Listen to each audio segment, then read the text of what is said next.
Hi everyone, welcome to the Pearls of Wisdom. Today we're going to chat with Professor Stough about the role of emotional intelligence in the mental health of workplaces. Professor Stough's been a professor of neuroscience with Swinburne Uni for about the last 25 years. Amongst a number of other research areas, Professor Stough's completed 2 decades of research in emotional intelligence and its application to mental health. Con's a co-founder of GENOS, an organisation responsible for developing measures of EI in the workplace. And Professor Stough's current focus in EI is working with schools in Australia and New Zealand primarily, measuring and developing emotional intelligence in children, adolescents and teachers. So welcome, Con. Thank you for joining us on the Pearls of Wisdom today. Hi, Daniel. It's a pleasure to be here. So, Con, we can see you're well credentialed to talk about emotional intelligence, that's for sure, and its application to the workplace. Obviously, mental health in the workplace is a big topic right now. We know, 1/5 of Aussies are experiencing mental health conditions. 3/4 of people actually say mental health is an important consideration when applying for a job. And, the PwC report that did an investigation into the cost of mental health showed that for every $1 invested by employers, they get $2.30 return. So the fiscal reasons are there for employers to invest in mental health in the workplace. So we need to sort of try and understand why that's not happening or not happening as fast or whatever, and what are the implications of not doing it. Obviously, from the research, we know that increasing a person's EI improves their ability to manage stress and develop their resilience. So today we want to explore with you, who's a master of this topic, what are the implications for that? So what do you see as the role of EI in a workplace, and what role do you think that EI can have in improving the mental health of the workplace? Yeah, sure. So, EI or emotional intelligence refers to really our abilities to understand, use and regulate and manage emotions.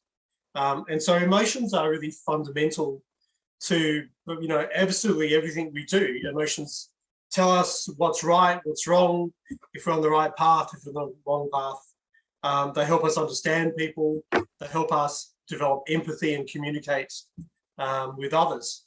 So really, everything we do, every transaction with somebody else, every time we have to manage a difficult situation, we have to draw upon our emotional intelligence. And so emotional intelligence is really key to some of the things that you mentioned before. So, managing our stress, regulating our emotions, which is incredibly important for things like anxiety and depression, dealing with empathy and discussing things with others. So that leads to, great things like better leadership, for instance. And, people with very low emotional intelligence in the workplace, the research has shown that they're not very productive. They tend to experience stress and anxiety at much higher levels, have higher absenteeism, are very poor leaders, and so on. So, emotional intelligence has really profound effects for the workplace. In your experience, do you think employers are, well versed in what emotional intelligence means and why it's important to develop it in a workplace? Look, I think we've made some progress over the last 10 years, but I still think we have a very transactional type of workplace in Australia. It's not very innovative. It's not very adaptable. It generally shows very poor leadership. And when I talk about leadership, I talk about what we refer to as transformational leadership, leaders who really enable others and manage and develop others. And I don't think we do that very well in the Australian workplace. We're getting better and we're starting to understand that's really important. But, we'll be forced to do this, I think, because I think the younger cohorts are demanding much more emotional intelligence from their bosses and from the organisation in general. And if over a period of time the organisation can't provide those sort of developmental opportunities, then they tend to find other jobs, other places that will. Well, and one of the things that, the research is showing is that increasing the mental health of a workplace actually decreases staff turnover, and it reduces absenteeism and those sorts of things. So it would seem that if employers want to secure and retain the people with the best skills, they're going to have to lift their game in that area. That would be, Yeah, it's not really rocket science that somebody with high anxiety or high depression or some other mental health issue, such as high stress, I know you work in that area, will try to find ways in which they'll remove themselves from that sort of toxic environment. So absenteeism is definitely up, but we've also seen that workplace productivity is down when those traits are very high. So the organisation, I think organisations have to be much more proactive. It's too late really to try to fix people when we still have to do that, obviously, but it costs much more money. It's much more difficult if somebody's critically stressed, if somebody has extremely high anxiety, extremely high depression, and they don't have the skills to deal with those situations. So, that's the sort of medical model that we find ourselves in, trying to fix disease and disorders.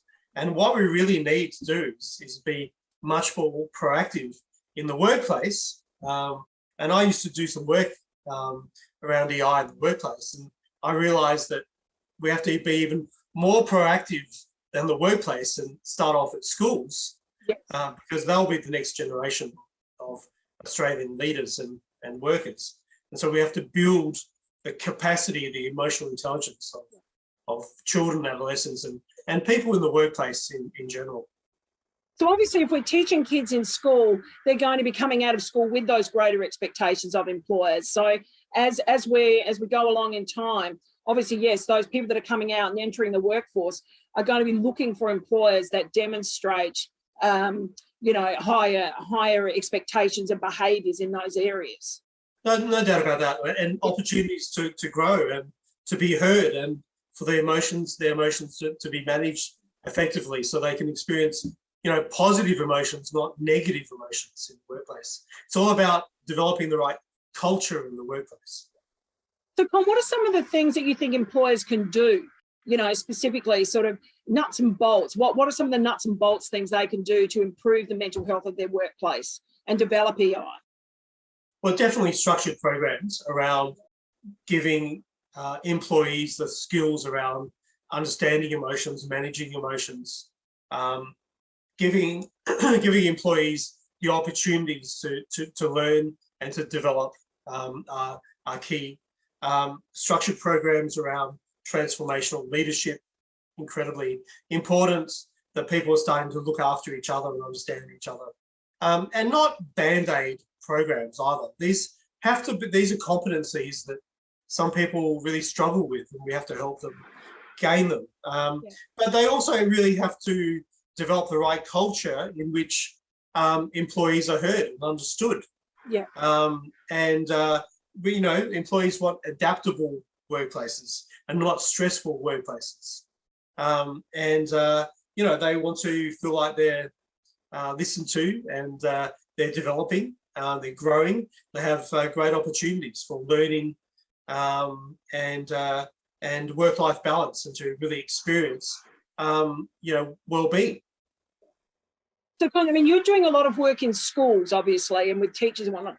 So do you see in the requirements for those roles that schools have? And obviously teaching is dealing, with students. There's a lot of administrative roles and whatnot in those places as well. But do they all require, EIs? Is it one of their sort of PD components, job description, requirements that they're looking for? No, look, I think progressively the various government educational bodies are now starting to use emotional intelligence as sort of key KPIs. But they're still not really embedded in teacher programs at universities.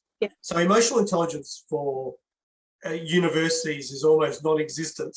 And I've worked at a few universities over the last 20 years. There's no real programs around emotional intelligence for students, and we really need to develop the skills that can help teachers be more resilient at the earliest possible stage. So that has to be done when they're learning at universities and training to become teachers, or that it has to be done as an induction almost when they come into a school. Because, as you know, teachers have very high burnout and very high workers' compensation claims of stress. I think the highest in Australia. Well, it's one of the highest for sure. One of the highest.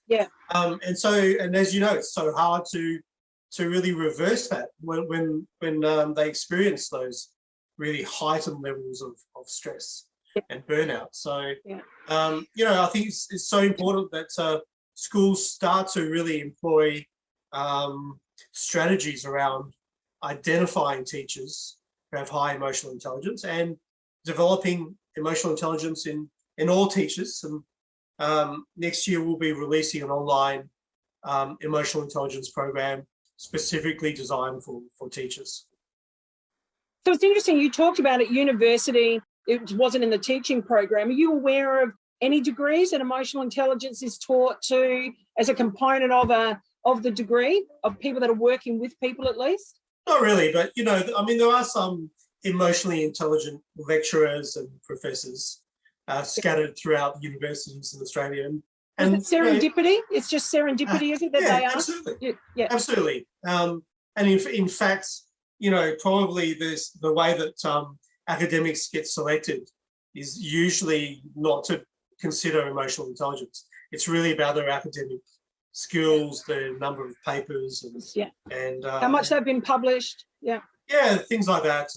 And I think that gets back to what you were talking about before. With a lot of employers, the leadership roles are still more focused on, being able to do the technical side of the job properly rather than actually have the leadership skills. I think Daniel Goleman, who's one of the great people who sort of popularised the construct of emotional intelligence in the 90s.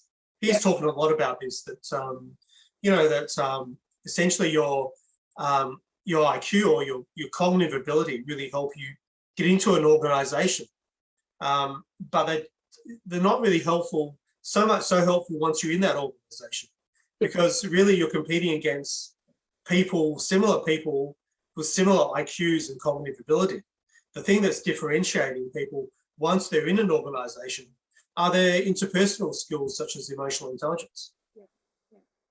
Well, that's great, Con. Look, that's a lot of food for thought. I mean, it reinforces a lot of what I'm hearing in this space. It's about, you talk about being proactive. It's about being preventative. It's really being preventative in this space and making those changes rather than waiting to be reactive after someone reports an issue, that they've been bullied or mistreated in some way or stressed or whatever.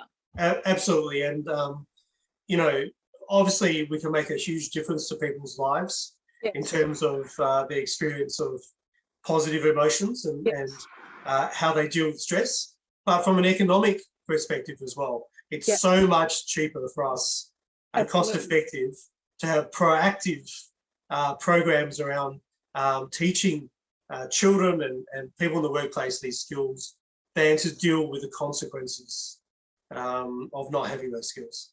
And we spend far too many hours of our day at work for us not to spend them being in a place where that's toxic or not positive for us, or in a negative space. So it's definitely, something that is a detractor for people in workplaces and will drive them out. So indeed. Yeah.